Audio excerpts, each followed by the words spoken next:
안녕하십니까? 오늘 이 시간에는 모든 전쟁의 배후에 있는 전쟁이라는 제목으로 말씀을 살펴보겠습니다.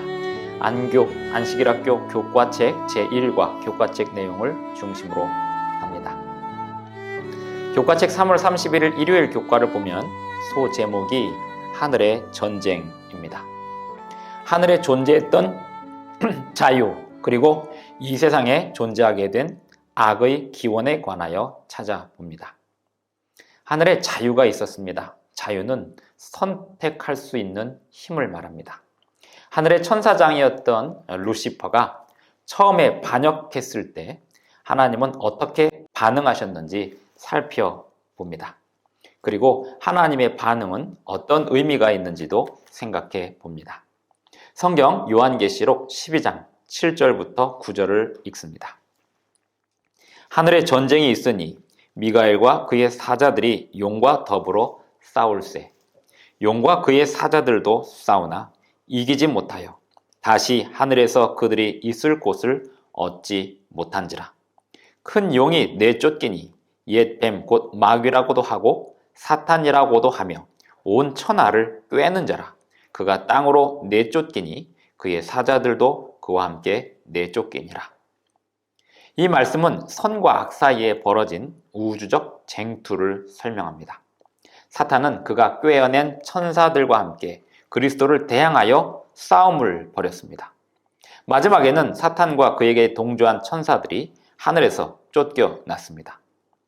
천국과 같은 완전한 하늘인데 어떻게 쟁투가 벌어질 수 있을까요? 어찌 이런 일이 있을 수 있을까요? 이 전쟁을 시작한 천사장 루시퍼는 하나님이 창조하신 피조물이 맞을까요? 하나님께서 창조하신 피조물이 어떻게 하나님을 대항할 수 있을까요? 이 천사에게는 반역을 일으키게 될 만큼 치명적 결함이 본래 있었던 것일까요? 성경은 악의 기원에 관한 설명을 담고 있습니다. 선과 악 사이에 벌어지는 쟁투의 커튼을 열어 젖힙니다. 이사야 14장 12절로 14절을 읽겠습니다. 너 아침의 아들 계명성이여 어찌 그리 하늘에서 떨어졌으며 너 열국을 엎은 자여 어찌 그리 땅에 찍혔는고. 내가 내 마음에 이르기를 내가 하늘에 올라 하나님의 뭇별 위에 내 자리를 높이리라. 내가 북극 지폐의 산 위에 앉으리라. 가장 높은 구름에 올라가 지극히 높은 이와 같아지리라 하는도다. 하나님께서 악을 창조하지 않으셨습니다. 하나님께서는 눈부시게 빛나는 존재를 창조하셨는데 그 이름이 루시퍼였습니다.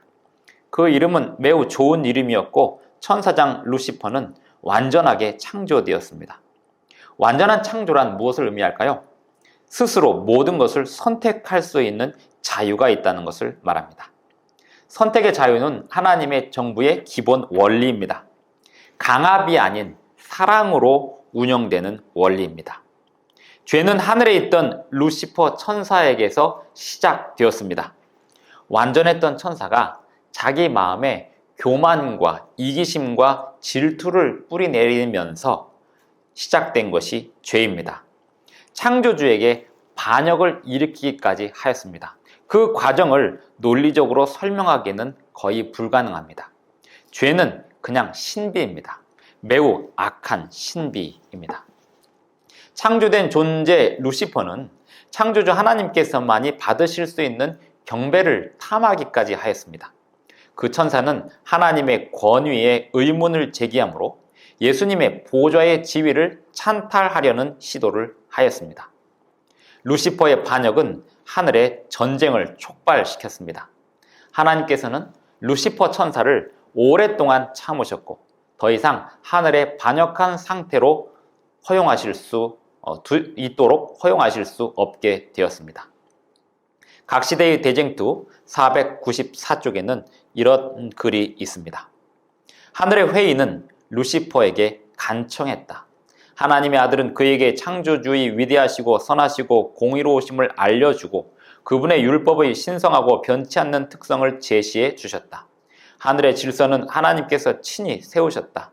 그러므로 루시퍼가 그 질서에서 벗어나는 것은 창조주를 모독하는 일임과 동시에 자기 자신을 파멸에 빠뜨리는 것이었다. 그러나 그 무한한 사랑과 자비로 주어진 경고는 반항심을 일으킬 뿐이었다. 4월 1일 월요일 교과의 제목은 속이는 루시퍼, 승리하시는 그리스도입니다. 천사 루시퍼는 본래 완전하게 창조되었던 존재입니다. 그랬던 그가 마음에 교만과 질투심을 품고는 창조주이신 그리스도께 반역하게 됩니다. 그 이유는 설명하기가 불가능합니다. 그의 죄는 사실상 이유가 없습니다. 사탄의 교만은 반역으로 성숙했습니다. 그 천사는 하나님을 향하여 불공평하다고, 불공정하다고 비난을 했습니다. 그는 다른 천사들에게 의심을 일으키고 그리스도에 대한 비난을 일삼았습니다. 사탄의 속이는 능력이 얼마나 많은 천사들을 꿰어냈는지 보겠습니다. 요한계시록 12장 4절에 설명되고 있습니다. 그 꼬리가 하늘의 별 3분의 1을 끌어다가 땅에 던지더라. 용이 해산하려는 여자 앞에서 그가 해산하면 그 아이를 삼키고자 하더니. 하늘의 별 3분의 1, 천사들의 3분의 1이나 되는 규모가 그 루시퍼에게 속아서 하나님께 반역하는 대열에 가담하였습니다. 하늘에서 전쟁이 일어났을 때 천사들은 어느 편에 설 것인지 결정해야 했습니다. 예수님을 따를 것인가? 루시퍼를 따를 것인가? 선택해야 했습니다. 하늘에서 벌어진 이 전쟁의 특징은 어떤 특징을 가지고 있었을까요? 물리적인 전쟁이었을까요? 아니면 생각만으로 말로만 하는 전쟁이었을까요? 아니면 둘 다였을까요? 구체적인 사항은 잘 알지 못합니다. 그 전쟁이 어떤 식으로 벌어졌는지. 하지만 이 갈등은 물리적으로도 작용했습니다. 결국에 루시퍼와 그 천사를 따르는 추종하는 천사들은 하늘에 더 이상 물리적으로 있을 수 없게 되었습니다. 성경은 다시 하늘에서 그들이 있을 곳을 얻지 못하였다고 말씀하고 있습니다. 이런 말씀을 보면 물리적인 상황까지도 벌어지게 되었습니다. 하늘에 전쟁이 있었다는 것이 확실합니다. 모든 천사들은 그리스도의 편에 설 것인지 아니면 그리스도를 대항할 것인지 선택해야 했습니다. 누구를 따라야 했을까요? 누구의 목소리를 따라야 했을까요? 충성스러운 천사들이 그리스도의 사랑의 율법에 순종하기로 선택했습니다. 반면에 천사들의 3분의 1은 루시퍼의 목소리에 귀를 기울였습니다. 하나님께 불순종하였고 하늘에서 쫓겨났습니다. 우리는 어떤가요? 세상 역사의 끝을 향해 가는 이 엄숙한 때에 그리스도께 순종할지 아니면 거절하고 그리스도를 대항할지 결정하도록 부름을 받고 있습니다. 우리도 어느 편에 설 것인지, 그리스도의 편에 설 것인지 아니면 사탄의 편에 설 것인지 입장을 밝혀야 합니다. 대쟁투의 근본적인 원리는 무엇일까요? 요한계시록 22장 17절을 보겠습니다. 성령과 신부가 말씀하시기를 오라 하시는도다. 듣는 자도 오라 할 것이요 목마른 자도 올 것이요 또 원하는 자는 값없이 생명수를 받으라 하시더라. 이어서 여호수아 24장 15절도 봅니다. 만일 여호와를 섬기는 것이 너희에게 좋지 않게 보이거든 너희 조상들이 강 저쪽에서 섬기던 신들이든지 또는 너희가 거주하는 땅에 있는 아무리 족속의 신들이든지 너희가 섬길 자를 오늘 택하라. 오직 나와 내 집은 여호와를 섬기겠노라. 대쟁투의 근본적인 원리는 선택할 수 있는 자유입니다. 하나님께서 인류를 창조하셨을 때 사람의 마음속에 생각하고 사고하고 선택할 능력을 넣어주셨습니다. 인간성의 핵심은 도덕적 선택의 능력입니다. 사람들은 다른 사람의 선택할 능력을 막지 말아야 됩니다. 다른 사람에게 강요하지 말아야 합니다.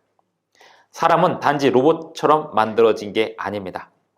사람은 하나님의 형상대로 창조되었고 다른 동물 피조물과는 구별되게 창조되었습니다. 본능에 따라서 사는 게 아니고 도덕적 선택 능력에 따라서 살고 영원한 영적 원리들로 살아갈 능력과 선택권이 있도록 창조된 것이 하나님의 형상대로 창조되었다는 뜻입니다. 하늘에서 루시퍼가 반역하여 타락한 이후 하나님께서는 사람들에게 당신의 사랑에 반응하고 당신께 순종하기로 선택함으로 그분의 율법에 순종하도록 호소하셨습니다. 사탄의 기만하는 능력에 대하여는 각 시대의 대쟁투 582쪽의 글을 보겠습니다. 그는 하늘에서 쫓겨났지만 이 세상에서 여전히 동일한 그 싸움을 계속해 오고 있다. 인류를 기만하여 하나님의 율법을 범하게 하는 것이 그가 꾸준히 추구해 오는 목적이다. 그 목적이 하나님의 율법을 모두 다 버리게 하거나 그 일부분을 버리게 함으로써 성취되든지 간에 그 결과는 궁극적으로 똑같다. 율법의 한 조목을 범하는 자는 온 율법에 대한 경멸을 나타낸다. 4월 2일 화요일 교과의 제목은 지구로 옮겨진 전쟁입니다. 지구도 하나님이 창조하셨습니다. 완전하게 창조하셨습니다. 창세기 1장 31절에 보면 하나님이 지으신 그 모든 것을 보시니 보시기에 심히 좋았더라 하였습니다. 죄나 악의 때가 어디에도 하나도 묻어있지 않았었습니다. 하나님께서는 아담 부부에게도 루시퍼처럼 선택할 수 있는 자유를 주셨습니다. 하늘의 존재들이 로봇처럼 되는 것을 원하지 않으셨던 것처럼 지구에서도 사람들이 로봇처럼 되지 않고 선택의 자유를 가지기를 원하셨습니다. 사실 하나님께서는 선택의 자유를 명확히 보여주셨습니다. 에덴 동산 중앙에 나무를 심으시고 그 나무의 이름을 선악을 알게 하는 나무라고 명명하셨습니다. 그리고 아담에게 분명히 말씀하셨습니다. 아담과 하와에게 선택할 수 있는 권한이 있음을 알려주셨습니다. 사탄은 동산 중앙에 있는 그 나무로 왔습니다. 그리고 어느 날 하와도 거기 머물러 서 있었습니다. 사탄은 하와에게 이렇게 말을 하였습니다. 너희가 결코 죽지 아니하리라. 너희가 그것을 먹는 날에는 너희 눈이 밝아져 하나님과 같이 되어 선악을 알 줄을 하나님이 아심이니라. 달리 말하면 이런 뜻이었습니다. 이 나무의 열매를 먹으면 존재의 새로운 영역으로 들어갈 수 있게 된다. 새로운 흥분이 있겠고 이전에 알 수 없었던 전율을 느끼게 될 것이다. 하와여, 하나님께서 그대들에게 뭔가를 숨기고 있다. 금기된 이 열매를 받으라. 그리고 먹으라. 이런 뜻이었습니다. 하와, 그리고 나중에 아담까지도 받아먹게 되었을 때 그들은 하나님께서 영원히 열지 말기를 바라셨던 그 문을 열고 말았습니다. 죄로 들어가는 문이었고 고통, 아픔, 질병, 그리고 사망을 여는 문이었습니다. 성경 창세기 2장 1절로 3절, 로마서 3장 23절, 로마서 5장 12절은 공통점을 가지고 있습니다. 죄의 결과와 재앙이 인류에게 들어온 결과가 무엇인지에 대한 공통점입니다. 로마서 3장 23절을 읽어보겠습니다. 모든 사람이 죄를 범하였음에 하나님의 영광에 이르지 못하더니. 이어서 5장 12절입니다. 그러므로 한 사람으로 말미암아 죄가 세상에 들어오고 죄로 말미암아 사망이 들어왔나니 이와 같이 모든 사람이 죄를 지었으므로 사망이 모든 사람에게 이르렀느니라. 죄의 핵심은 하나님을 향한 반역입니다. 죄는 사람을 하나님으로부터 돌아서게 만듭니다. 하나님은 생명의 근원이 되시는데 하나님께로부터 분리되면 사망에 이르게 됩니다. 그 결과는 걱정, 두려움, 아픔, 그리고 질병입니다. 이 세상에 존재하는 고통은 근본적으로 죄로 유린된 결과입니다. 그러나 그렇다고 해서 우리가 당하는 모든 고통과 질병이 우리의 죄 때문이라는 뜻은 아닙니다. 그보다는 모든 사람과 모든 생명이 이 지구상에 살고 있기 때문에, 이 땅에 살고 있기 때문에, 죄로 훼손된 세상에 살고 있기 때문에 영향을 받는다는 뜻입니다. 하나님께서는 아담과 하와가 죄를 지은 후에 절망하고 있을 때 그냥 내버려 두셨을까요? 아니면 어떤 약속을 주셔서 그들이 소망을 갖게 하셨을까요? 창세기 3장 15절을 보겠습니다. 창세기 3장 15절입니다. 내가 너로 여자와 원수가 되게 하고 내 후손도 여자의 후손과 원수가 되게 하리니 여자의 후손은 내 머리를 상하게 할 것이요 너는 그의 발꿈치를 상하게 할 것이니라. 하나님께서 사탄에게 패배를 예고하셨습니다. 그리고 여자의 후손을 통하여 사람을 구원하실 것을 약속하셨습니다. 이어서 요한복음 1장 29절을 봅니다. 이튿날 요한이 예수께서 자기에게 나오심을 보고 이르되 보라 세상 죄를 지고 가는 하나님의 어린 양이로다. 창세기 3장 15절에 예언된 그 예언은 예수님의 삶을 통하여 성취가 됩니다. 지구로 옮겨진 전쟁에서 영원히 패배자가 될 수밖에 없는 사람을 구원하시고자 예수님께서는 이 땅에 오셔서 희생하심으로 그분의 구원의 길이 열렸습니다. 4월 3일 수요일 교과의 제목은 사랑하기 때문에. 아담과 하와는 죄를 지었고 하나님께서는 그들에게 말씀하시기를 에덴 동산에서 떠나야 한다고 하셨습니다. 그때로부터 수고와 고통이 그들의 운명이 되었습니다. 그들은 고통받다가 소망 없이 비참하게 죽어야만 했을까요? 죽음이 그들의 결말이 되고 끝나야 했을까요? 창세기 3장 15절에 기록된 약속을 주신 의미가 있습니다. 하나님께서는 사탄인 뱀에게 바로 말씀하셨습니다. 내가 너로 여자와 원수가 되게 하겠다. 사람에게 사탄과 원수가 되게 하겠다. 사탄에게 사람과 원수가 되게 하겠다. 이것이 복음입니다. 죄로부터 분리시켜 주겠다. 사탄으로부터 분리시켜 주겠다. 이것이 복음입니다. 이것을 거꾸로 역행하는 것이 타락입니다. 하나님께서는 우리를 사탄의 목소리에 귀 기울이지 않도록 예수님을 보내주셨는데 그럼에도 불구하고 사탄의 목소리에 귀를 기울인다면 우리는 복음에 역행하게 됩니다. 아담과 하와는 창세기 3장 15절의 이 말씀의 의미를 당시에는 온전히 이해하지 못했던 것 같습니다.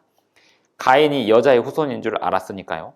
하지만 그들은 소망이 있음은 알 수 있었습니다. 여자의 후손을 통하여란 말의 의미는 온전히 이해할 수 없었지만 여자의 후손을 통하여 그들의 구원이 이르러 올 것이라는 사실은 알 수 있었습니다. 물론 여자의 후손은 예수 그리스도입니다.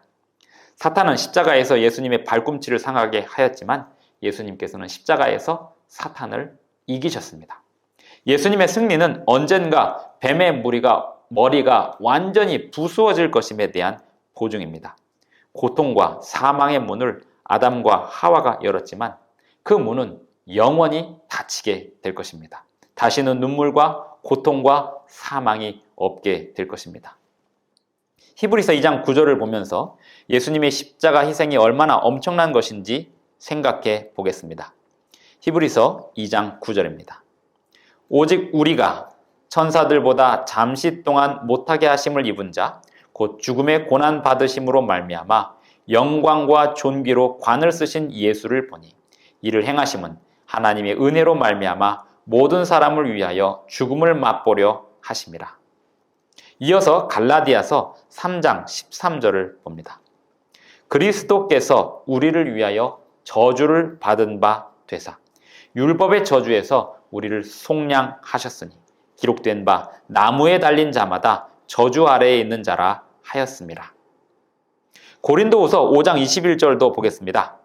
하나님이 죄를 알지도 못하신 이를 우리를 대신하여 죄로 삼으신 것은 우리로 하여금 그 안에서 하나님의 의가 되게 하려 하심이라. 하나님이 우리를 사랑하시는 건지 아닌지 의심을 해보신 적 있으신가요? 십자가를 바라보신다면, 가시면류관을 바라보신다면, 예수님의 손과 발에 박힌 못을 본다면 의심할 일이 없습니다. 갈바리에서 예수님께서 흘리신 모든 피는 하나님의 사랑을 말하고 있습니다. 예수님은 자신을 배신하는 유다를 위하여서도 십자가를 지실 것이었습니다. 내가 너를 사랑하노라. 하늘에 너를 반드시 데려가길 원한다. 물론 너는 죄를 지음으로 스스로를 원수의 손에 팔아넘겼다. 영생을 얻을 수도 없었다. 하지만 너를 대신하여 내가 몸값을 지불했다. 이렇게 말씀하고 있습니다. 십자가를 바라본다면 우리가 사랑받고 있다는 사실을 의심하지 않을 것입니다. 성경은 예수님께서 이 땅에 오셔서 우리가 겪는 것과 똑같은 고통과 실망, 아픔을, 시험을 겪으셨다고 말씀합니다. 예수님은 우리와 같은 시험을 당하셨지만 지옥의 권세와 주권을 제압하고 승리하셨는데 그분의 생애와 죽음을 통해서 하셨습니다. 그 승리는 우리 각 개인을 위함이었습니다. 생각해 보시기 바랍니다. 예수님은 우주를 창조하신 분입니다. 그런 분께서 하늘에서 내려오셨고 타락한 세상에 발을 디디셨고 우리 중 누구도 겪으려 하지 않는 그런 고통을 당하셨습니다. 예수님께서 시험을 당하시고 고난을 겪으신 이유는 우리를 사랑하시고 우리 각 개인을 사랑하시기 때문입니다. 우리가 가진 소망에 대하여 이보다 더 강력한 근거가 또 어디 있을까요? 사탄의 비난에 관하여 예수님의 답변은 십자가에서 충분히 이루어졌습니다. 선악의 대쟁투 관점에서 예수님의 십자가 죽으심은 모든 것을 성취하신 셈입니다. 4월 4일 목요일 교과를 보겠습니다. 우리의 대제사장. 예수님께서는 십자가에서 이루신 일을 통해서 하늘에서 사람을 위해 중보하실 수 있게 되었습니다. 부활하신 예수님은 우리의 대제사장입니다. 우리가 구원받고 하늘에서 영원히 살 수 있게 되도록 모든 것을 공급하십니다. 유혹과 고통, 사망과 질병으로 가득한 세상에서 우리가 어떤 소망을 가지고 살 수 있는지 성경에서 확인해 보겠습니다. 히브리서 4장 15절 16절입니다. 우리에게 있는 대제사장은 우리의 연약함을 동정하지 못하실 이가 아니요 모든 일에 우리와 똑같이 시험을 받으신 이로되 죄는 없으시니라. 그러므로 우리는 긍휼하심을 받고 때를 따라 돕는 은혜를 얻기 위하여 은혜의 보좌 앞에 담대히 나아갈 것이니라. 이어서 7장 25절입니다. 그러므로 자기를 힘입어 하나님께 나아가는 자들을 온전히 구원하실 수 있으니 이는 그가 항상 살아계셔서 그들을 위하여 간구하심이니라. 은혜의 보좌 앞에 담대히 나아가자는 것은 확신 있게 나아가자는 것입니다. 예수님께서 십자가에서 돌아가심으로 펼쳐진 왕국은 은혜의 왕국입니다. 그 은혜의 왕국의 보좌에 예수님께서 계십니다. 우리는 직접 우리 각자가 예수님의 보좌에 담대히 나아갈 수 있도록 약속을 받았습니다. 간단히 말하자면 예수님은 온 우주 앞에서 우리에게 당신의 의를 입혀주시고 제시하십니다. 예수님의 죽으심으로 우리를 구원하시고 당신의 피로 우리를 건지셨습니다. 우리가 당해야 할 모든 것을 예수님께서 대신 당하셨습니다. 그리스도 안에서 우리의 과거에 대한 정죄는 더 이상 없습니다. 그리스도 안에서 우리의 죄책은 사라집니다. 우리 생애를 사로잡던 죄는 그리스도의 강력한 중보 사업을 통하여 부서지고 맙니다. 우리를 올감했던 사슬은 풀어지고 우리는 자유롭게 됩니다. 선과 악의 대쟁투에서 그리스도의 열망, 소망은 무엇일까요? 요한복음 17장 24절, 26절입니다.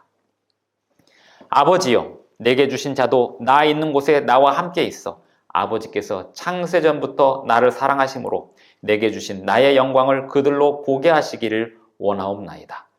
의로우신 아버지여, 세상이 아버지를 알지 못하여도 나는 아버지를 알았사옵고 그들도 아버지께서 나를 보내신 줄 알았사옵나이다. 내가 아버지의 이름을 그들에게 알게 하였고 또 알게 하리니 이는 나를 사랑하신 사랑이 그들 안에 있고 나도 그들 안에 있게 하려 함이니라. 각 시대의 대쟁투 501쪽을 이어서 읽습니다. 그리스도께서는 그 큰 희생을 치르시고 승천하셨다. 그는 천사들의 경배받기를 거절하고 아버지여 내게 주신 자도 나 있는 곳에 나와 함께 있기를 원하옵나이다 고 먼저 간청하셨다. 그때 하늘 아버지의 보좌로부터 무한한 사랑과 능력으로 다음과 같은 대답이 나왔다. 하나님의 모든 천사가 저에게 경배할지어다. 예수님께서는 한 점의 흠도 없으셨다. 그분의 겸비가 끝나고 희생이 이루어졌으므로 그분에게는 모든 이름 위에 뛰어난 이름이 주어졌다. 예수님은 그 무엇보다도 우리가 천국에 함께 있기를 바라십니다. 예수님의 소망, 예수님의 죽으심, 예수님의 중보, 그 이유는 우리를 구원하시기 위함입니다. 생애에서 간절한 소망이 있습니까? 예수님께 고하십시오. 슬픔이 있는 곳에 예수님께서 위로를 주십니다. 공포가 있는 곳에 평안을 가져다 주십니다. 죄책이 있는 곳에 용서를 주십니다. 연약함이 있는 곳에 강함을 주십니다. 예수님을 믿으시기 바랍니다. 기도하시겠습니다. 하늘에 계신 우리 아버지, 예수님이 지금 이 시간에도 우리를 위하여 중보하고 계심을 생각할 때 우리를 구원하시고자 하시는 열망이 얼마나 간절한지 다시 생각하게 됩니다. 주님에 대하여 또 주님의 섭리에 대하여 의심을 갖지 않게 하시고 온전한 믿음으로 주님의 일을 감당할 수 있도록 도와주시옵소서. 내 자기 자신에 대한 연민에 빠지지 않도록 도와주시고 오직 주님의 사랑과 긍휼하심으로 온 세상을 품에 안기까지 주님의 역할을, 주님께서 우리에게 주신 역할을 감당하고자 꿈꾸고 열망하게 하여 주시옵소서. 예수님의 이름으로 기도합니다.